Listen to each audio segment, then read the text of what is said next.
And let's get to today's slides. But let's stop first real quick and let's talk again face to face. This week, you need to have your, I need to make sure the one assignment is clear because it can be confusing. The assignment about the Native American removal. Did you guys understand that? Because it's got two parts. Let me just bring up those instructions.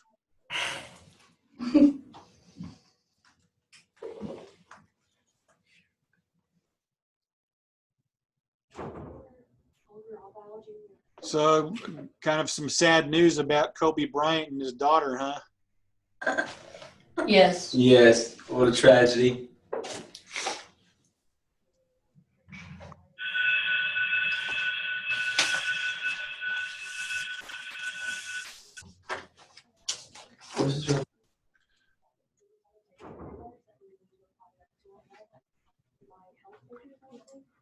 All right, I am going to bring that up now for your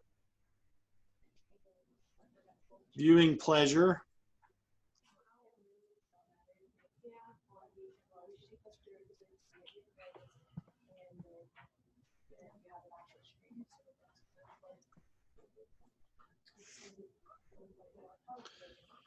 So part one is due by Thursday, January 30th. And you remember you have to read this section in your textbook.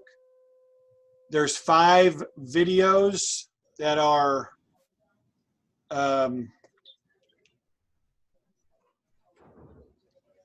here's one of them, and then the other 4, you have to go to this link, and it'll bring up the other 4 videos. They're very short videos, about 5 minutes each. So you read the section, watch the videos, and then this is basically a 2-part discussion assignment. So for this Thursday, if you haven't done it already, you've got to respond to this question after you've read and watched the videos. Your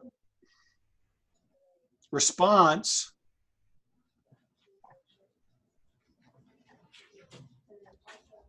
is actually not part of the discussion. I'm sorry.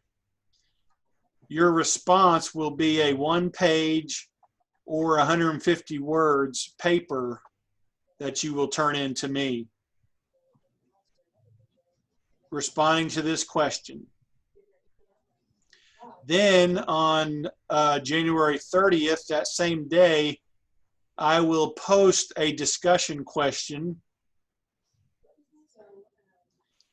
in which you all will interact with each other about this question. And so I will post that Thursday, and you will have all the way through the end of Sunday to do your initial reply, and then you'll have through Tuesday to reply to 3 of your classmates. So I hope that if there was any confusion, that cleared it up.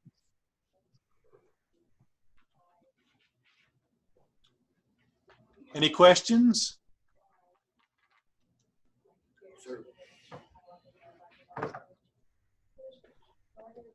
All right, now we'll go to our slides.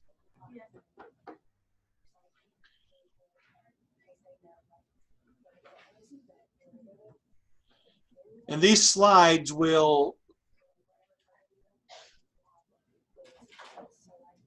approximately follow the outline of our chapters. So we've already done chapter 15, and we're beginning in the textbook a new section called Growing Pains, which is also the name of a 80s sitcom. And we're going to look at the first 3 chapters, which is chapters 16, 17, and 18. And those 3 chapters plus chapter 15 will be the chapters that test 1 will be over. So we will go over chapter 16 today, finish it Wednesday, start chapter 17 on Wednesday, and finish chapter 17 and 18 on Monday the 3rd. We might have to finish up chapter 18 on Wednesday the 5th. At the last half of Wednesday, February 5th, we'll do a quick little review. And then your test, which is a take-home test, is February 6th, 7th, and 8th.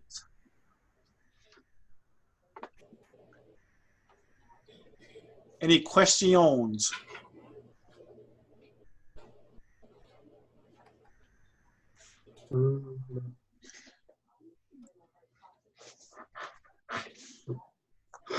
How many of you have already had American History 1?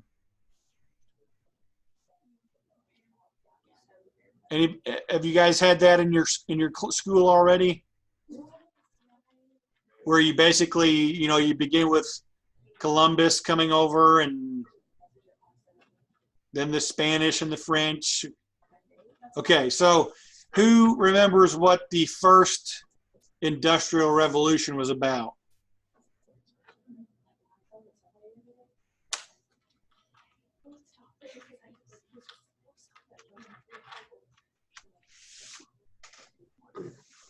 The first Industrial Revolution began in the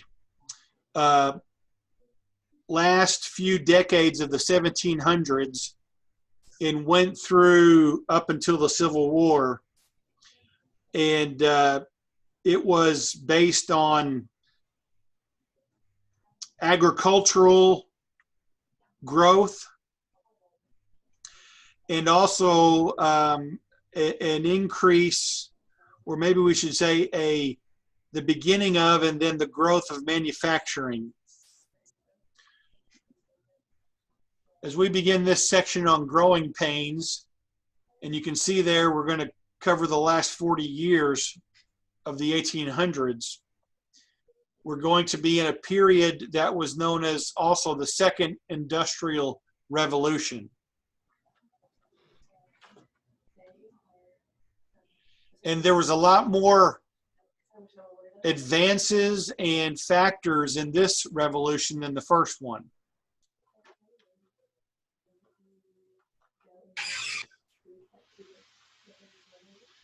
Here you can see,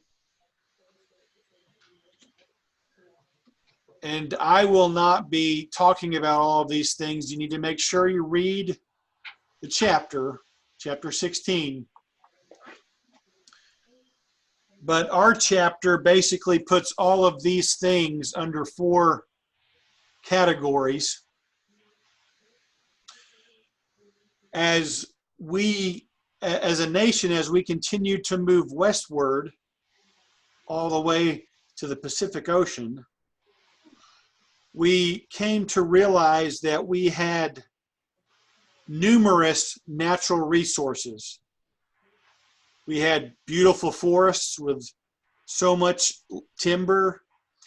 We had rivers and lakes, rich farmland. So we have all a part of this second industrial revolution is we've moved out of just basically being primarily enclosed from the Appalachian Mountains to the Atlantic Ocean, which would include the Northeast all the way down to Florida and the Southeast. And of course, there are some states west of the Appalachians like Texas and Arkansas. But we've moved from just using those natural resources, and we've now moved across the continent during this time and discovered so many more natural resources. That's one big factor in the second industrial revolution. Another big factor is and I believe it's mentioned on here.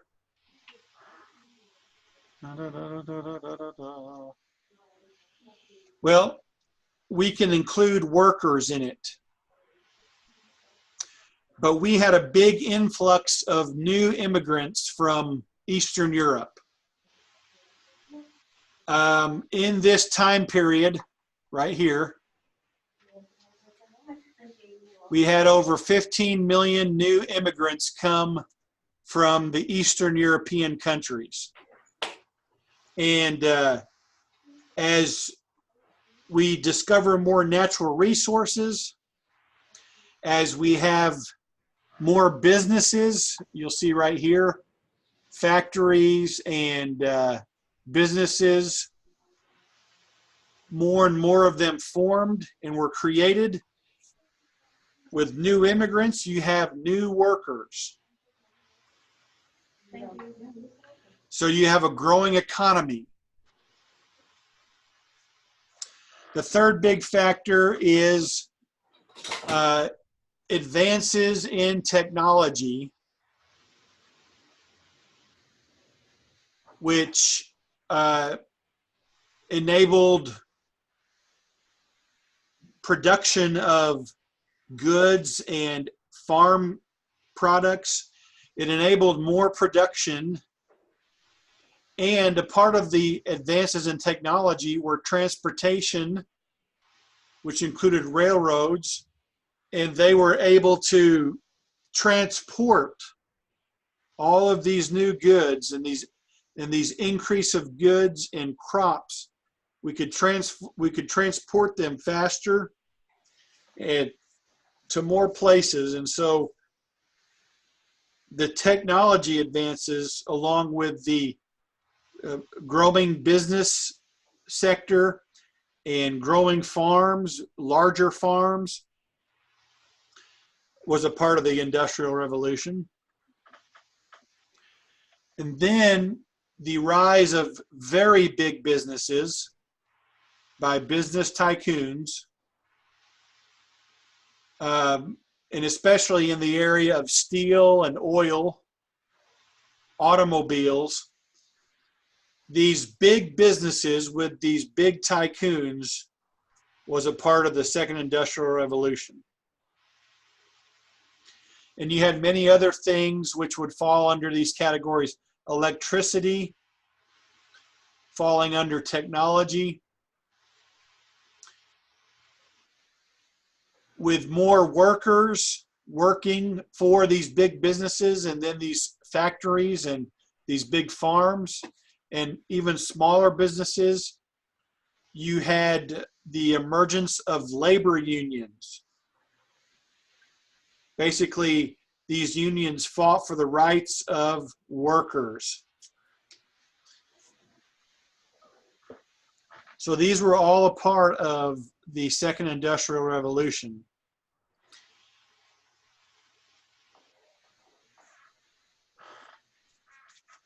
This map here shows what we are going to call the industrial belt. You guys are probably have heard other phrases about different areas of America. Like basically this section here is known today as the Bible Belt. This section here is known as the Wheat Belt because a lot of American wheat is raised in these areas. And a little town north and west of Oklahoma City called Kingfisher, Oklahoma, is called the buckle of the Wheat Belt. Today, this area up here is called the Rust Belt, because you had a lot of manufacturing industries up here. So we're talking about during the second Industrial Revolution, this area here, we're going to include New York City. We're going to go up to New Hampshire. We're going to go across the Great Lakes here and includes Chicago. We're going to go down here and go along basically the south of Indiana and include Ohio and Pennsylvania and go all the way to New Jersey. This was the industrial belt because during this time, during the Second Industrial Revolution, you had so many factories and manufacturing industries in these areas. Remember, the South is being rebuilt after the Civil War. They basically have no industries, and a lot of their farmland has been devastated. So they're still recovering. So the Industrial Revolution takes place primarily in the Northeast and the at that time would have been known as the Midwest. And you had factories and manufacturers like in Pittsburgh, Pennsylvania. You had iron and steel.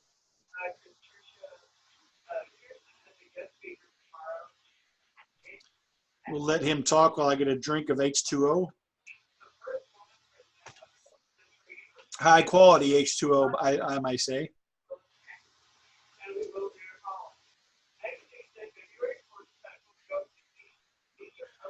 So if you ever wonder why the football team from Pittsburgh was called the Steelers, it's not because they were thieves who stole things. It's steel with two E's because of the steel industry there. Chicago, we go west, and Chicago is right here on Lake Michigan. They were known for having meat packing plants.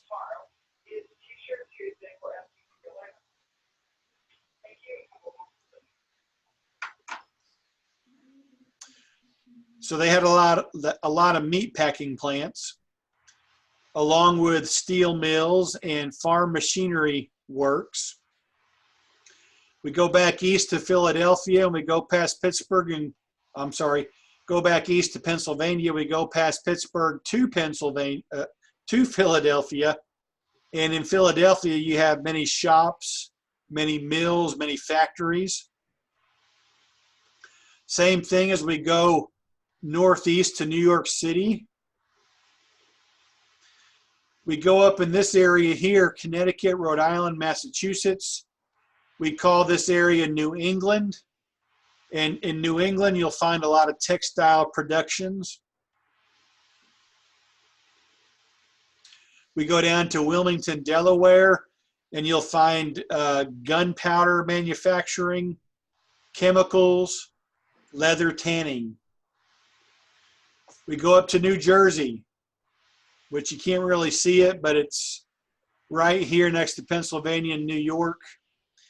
And you'll find places that produce silk, jewelry, ceramic, and factories that make wire cable. Go up here to Rhode Island. Actually, right here is Rhode Island, this little bitty one. And in Providence, they were making machinery and jewelry. Go over here to Cincinnati, Ohio. And they made a lot of soap there, a lot of soap. For you young men in the class, check out, I just recently started getting soap from Dr. Squatch.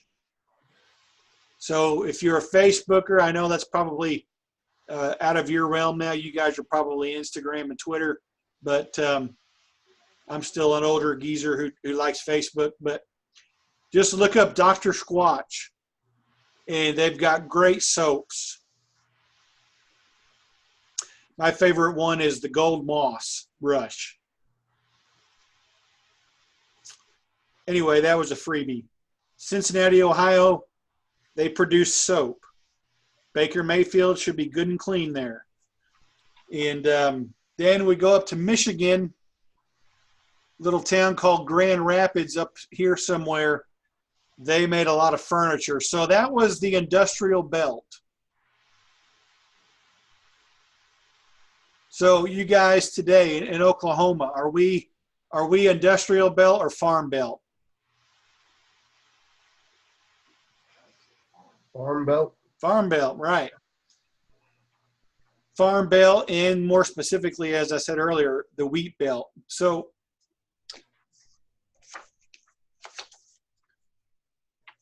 all of these things were happening during the Second Industrial Revolution. But, and here's what I want you to make sure put a star by this in your notes, because there will be an essay question about this on the test. It's from pages 580 through 583. But the most important factor in the Second Industrial Revolution was the iron horse. That's what they called the railroads. The increase of railroad mileage and railroad tracks and railroad shipping is the big single factor for the Second Industrial Revolution.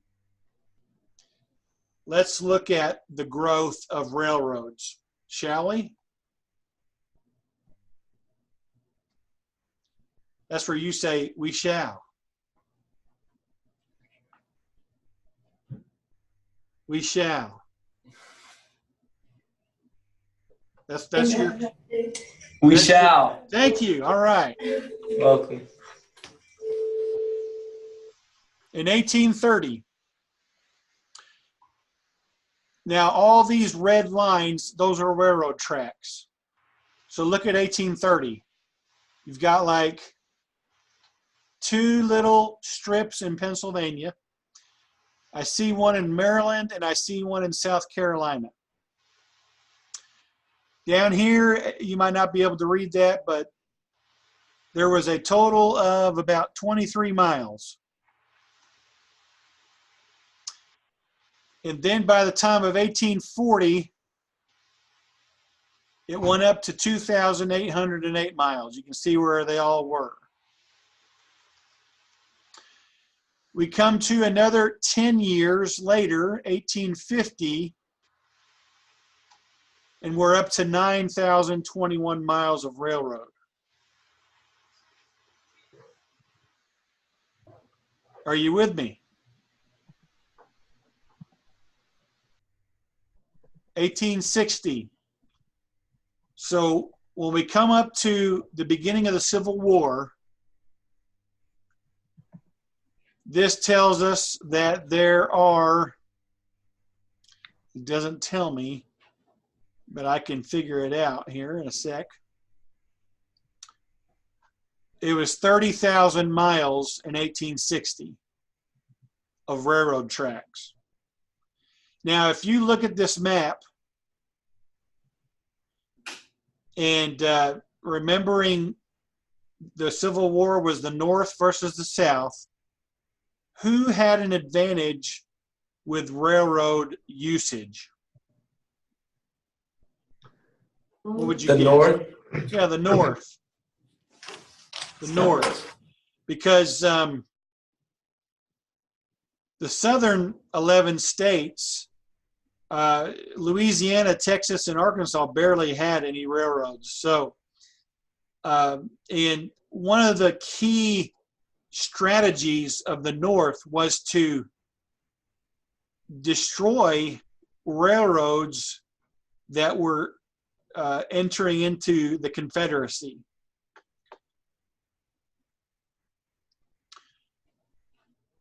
So this is the railroad situation leading up to the Civil War, beginning in 1860, actually 1861. 10 years later, looky here. We now have 52,000, almost 53,000 miles of railroad. And looky here, this is big. May 10th, 1869 is when the first transatlantic railroad was completed. And there is a nice picture, if you'll look. You don't have to look now, but you'll see it on page 582 of when the Union Pacific Railroad met the Central Pacific Railroad, and they joined together for the first railroad that went across the continent, Transcontinental Railroad.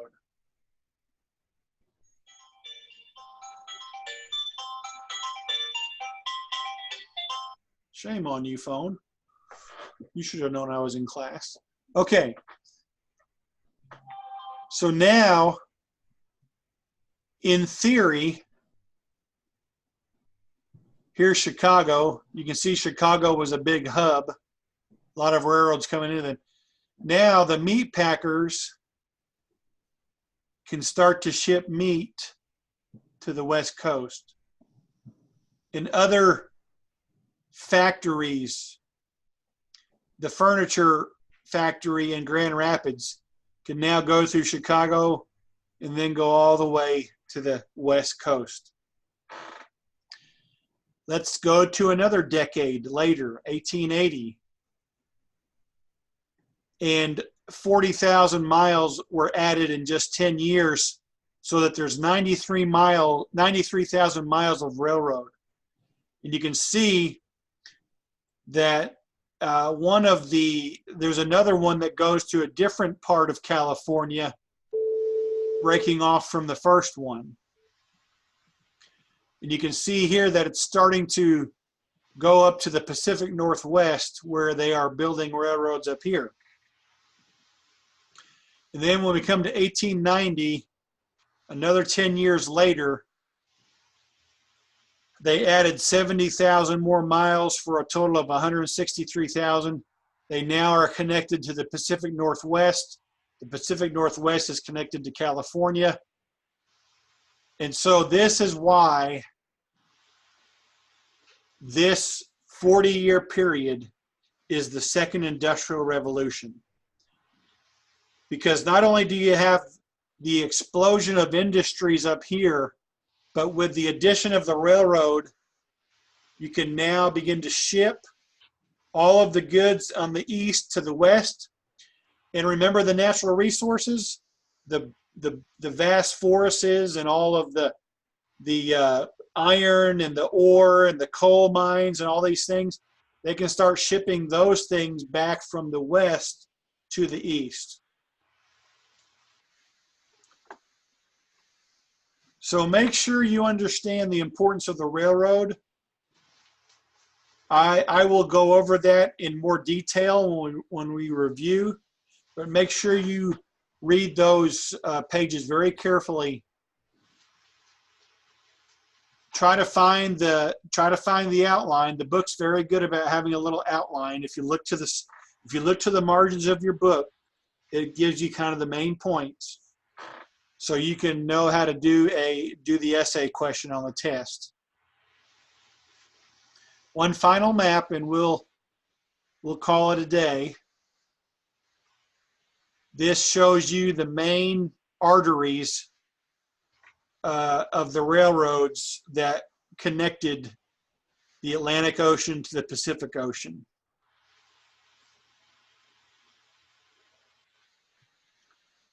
So that you have a north artery from Duluth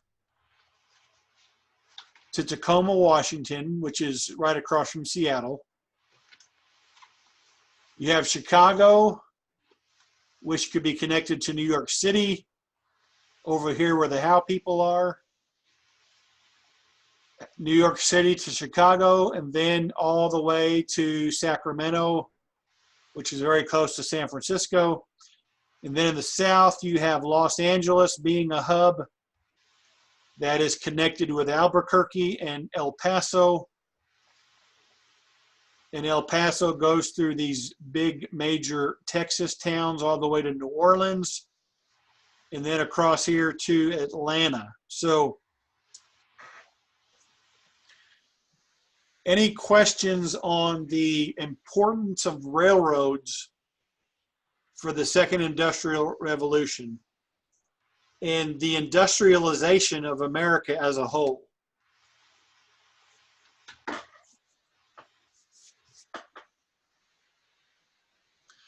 Here's a concept that you want to have probably in your essay answer.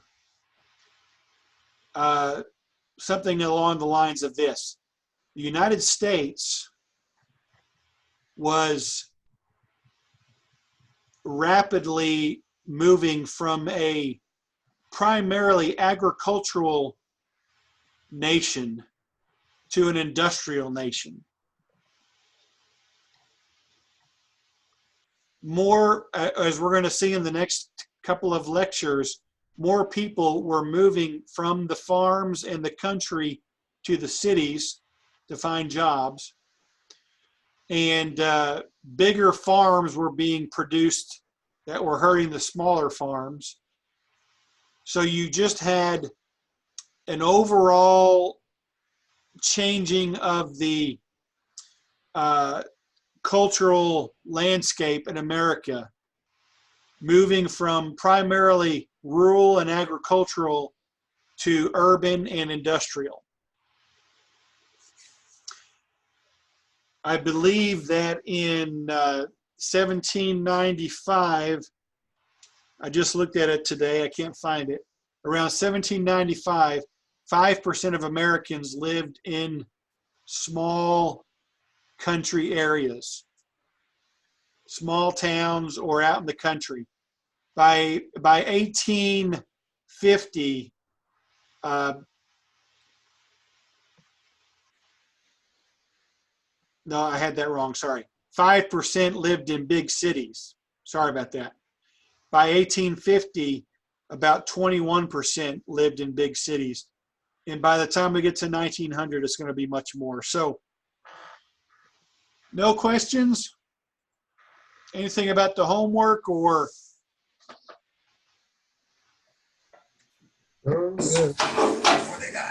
So I did get last Wednesday's lecture uploaded today. I forgot to do it on Wednesday. So that's uploaded. I'll get this one uploaded along with the slides. And we'll see you Wednesday. See you. Yeah. All right.